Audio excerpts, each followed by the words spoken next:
Hello and welcome back to my YouTube channel. Today we're going to be talking about destination wedding planning in one of the most luxurious, most beautiful and the most touristic city in the world, Dubai.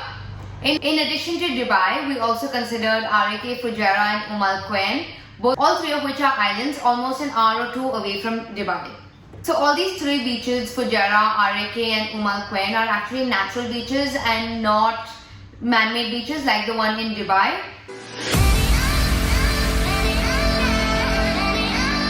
So the water was actually amazing and super beautiful. And the hotels we considered in Quwain, we visited last year to spend our Christmas and New Year, so the weather was also fabulous. And when I was there in Dubai lately, we did a recce of all the properties we considered. So I'll be able to share a little more in detail about what I thought about the property as well. But overall about UAE, there are a lot of pluses, including the fact that everything is super luxurious. There are a lot of flights from Bombay, Delhi, from anywhere that your guests are coming. Dubai has become a hub. And Dubai also has other airports. You don't just have to fly to Dubai airport. Now they have a new airport. They also have Sharjah. They also have RAK. And there are direct flights. So you can fly to various airports within the city and there are so many different flight options. So that's a big pro for the guests you're inviting. Another big point that I thought was a big plus is that it's 1.5 hours behind India. So every time you fly, you're actually gaining time. So when you're doing a 2-day event, it's not super hectic for your guests to fly. And Dubai is such a place that even if you do a 2-day event, you know that a lot of your guests are going to plan a vacation out of it and stay for another 2 or 3 days. However, everything in UAE comes at a cost. So transportation of your guests, transportation of your staff, transportation of your decor and all the various logistics will be a big consideration in terms of effort and in terms of costs. Another big thing in UAE is that they don't have their own flowers, so you have to import fresh flowers for your decor, especially your mandap. And so that's a consideration you need to think about, especially because flowers are anyway such an expensive part of a wedding and you can't have a wedding pretty much without flowers. So really think about transportation of those flowers and then the cost of those flowers. So let's start off with Fujerah. It was about 2 hours away from Dubai, almost about 1.5 hours away from Dubai airport. And what an amazing drive. It was so beautiful. We considered 3 properties. One was Address, the other one was Intercontinental and the third one was Meredien. So I'll start off with the easiest one. The Address, amazing location on the beach, completely new property, absolutely loved it, but haven't hosted an Indian wedding before. So that's a risk that if you're willing to take, go for it, but I thought it would be a lot of hassle to work around that. You have to explain to them all the Indian functions, all the small nuances like where does the Safa Bandi happen, what is the Safa Bandi, and just to explain all the rituals was something that I don't know if I really want to get into, although the beach and the location was amazing. So the other viewing that we did was Intercontinental, and honestly all of them are pretty close to one another, so the beach is the same. So Intercontinental, I absolutely love the property. I think it was very similar to the Intercontinental in Phuket. It's very well kept up, gives that very new luxurious vibe. So even when your guests enter, it sort of sets the tone for what the wedding is going to look like.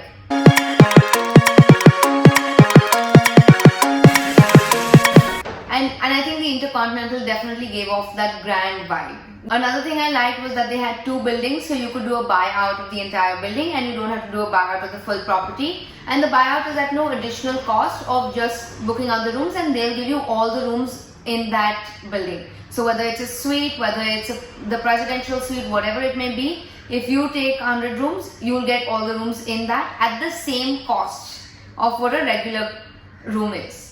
So that's a big plus, but most hotels do that. They were also super accommodating in the fact that they were allowing outside catering, although we did try their food and it was amazing.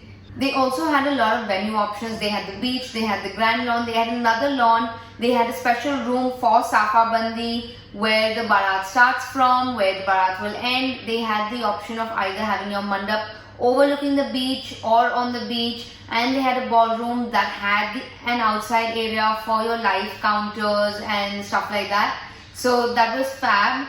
However, I think something that I would definitely consider is that if you don't do a buyout, actually even if you do a buyout, they were not very willing and flexible to give you the infinity pool because a lot of their sales comes from there. But just think about having your pool party and your mehndi around the infinity pool that's overlooking the beach with white sands and blue water, with your nice floral decor and like, you know, stands of like popsicles and like mehndi artists around that pool. It would have just looked fab. Definitely do a virtual tour of this if you're considering a wedding in UAE. The next place we considered in UAE was RAK, or Ras Al Khaimah as most people know it. The pros and cons are pretty similar to Fujerah. I think the only difference between RAK and Fujerah is that RAK has more options for you to put up your decor stuff, so you don't have to put them up in the hotel and pay for that cost. But in the grand scheme of things, pretty much the same. We again considered Intercontinental and Radisson, and we also considered the Hilton. We actually got a really good deal from Radisson and Hilton. Both of them had multiple venues, indoors and outdoors, so that was fab. You can do your beach wedding, you can do your reception indoors, you can do your sangeet indoors, and then you can do the mehndi party by the pool, which I think worked out perfectly, especially if like we're looking at November-December period. So you can actually enjoy the weather as well. But I think what I noticed between all hotels in the UAE is that all their pros and cons are pretty similar, except the cons in Dubai, and I'll get to that. But in RAK and Fujerah, pretty much the same. The only difference between all the properties we considered between RAK and Fujerah was the per night room rate, but all the pluses are pretty much the same. So honestly, I think it's just based on what personal preferences there, what, you know, all six of us, the wedding party, planning the wedding, likes and chooses and prefers. I think the big plus with Intercon in RAK and Fujerah is that they've done so many weddings that even when they were showing us the entire property, they could tell us, oh, the Safa Bandi will happen here, oh, the Barat will come from here.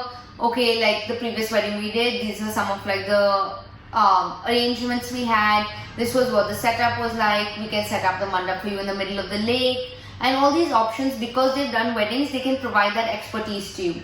But also there was a big, it's not a big con, but what I didn't like was the fact that they will not be checking in our guests. We need to have our own event planner to do the same. They may help out with it and they'll give you all the rooms and be there with you, but it's not solely their responsibility. So that's another thing you need to consider when you're creating your checklist. Now moving forward to Dubai. So a few of the properties that we got in touch with in Dubai was Waldorf Astoria at the Palm, Sofitel at the Palm, and Ritz-Carlton Dubai. And what we noticed was a similar trend was that the price was pretty similar to what you would get in RAK. The only advantage is that you don't pay for transportation of your guests. They come from the airport to the property on their own. You have a lot more options to choose from when it comes to your decor, when it comes to your makeup artist in terms of DJ. You don't have to think about, oh, I have to put them up at the hotel with me. I have to think about their transportation. So I think that was a big plus. However, a lot of properties said that we needed to get the license for a fire wedding on the beach from the government, and they'd help us and guide us to it. But that's another licensing that we require. And of course, all the places that we were in touch with in UAE also told us that we need to get licenses for all the artists performing, including your DJ, your percussionist, if you're having any singer, and be it local or be it international, everyone is allowed in Dubai, but you need to get the license for that. But the only advantages is that if you're having the same DJ for 3 days, you only need to get the license once. And the hotels will help you arrange the license. It's just an additional thing that you need to add to your checklist and an additional cost, of course. So yeah, that's a summary of all the research and information I gathered while planning my destination wedding in UAE. I'll share all my contacts that I have for all the hotels in UAE below. Let me know if there's anything I can help you out with. Bye!